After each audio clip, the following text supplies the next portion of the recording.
गुजरात के नाडियाड के आश्रम रोड स्थित चंद्रमणि भवन में रह रहे 100 से अधिक परिवार लंबे समय से गटर के गंदे पानी की समस्या से जूझ रहे हैं। पुरानी ड्रेनेज लाइन के चौक हो जाने से सड़क और आंगन में गंदा पानी भर गया है, जिससे लोगों का जीना मुश्किल हो गया है। बीमारियों का खतरा बढ़ने पर परेशान रहवासियों ने नाडियाड नगर निगम के खिलाफ प्रदर्शन किया और स्थायी समाधान की मांग की।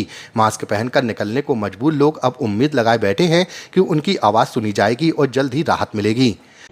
चंद्रमणि भवन है आश्रम रोड, अहींया कायम वारंवार गटर उभराय छे, जेथी बाळको घरमां बीमार छे अने पीवानुं पाणी बी स्वच्छ आवतुं नथी, एकदम डोळुं पाणी आवे छे। કેટલા ટાઈમથી સમસ્યા છે? છેલ્લા 4-5 વર્ષથી છે આ સમસ્યા।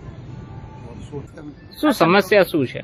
સમસ્યા ગટરનો પ્રોબ્લેમ છે। ગટર ભરાય છે, છેલ્લા વર્ષોથી ઘણા વર્ષોથી ગટર ભરાય છે, એનો કોઈ નિકાલ થતો જ નથી। વારે વારે અમે રજૂઆત કરીએ છીએ મ્યુનિસિપાલિટીમાં, એ લોકો આવીને પાણી ખેંચી જાય છે અને પછી પાછું 15 દિવસમાં પાછું હતું એની એ જ સ્થિતિ થઈ જાય છે।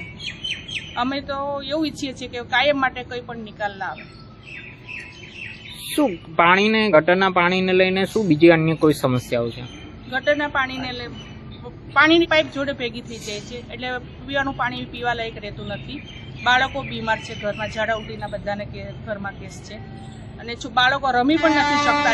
અમે અમારો રસ્તો જ મેન આ છે, પણ અમે આ બહાર કરી પણ નથી શકતા, એટલું ગંદુ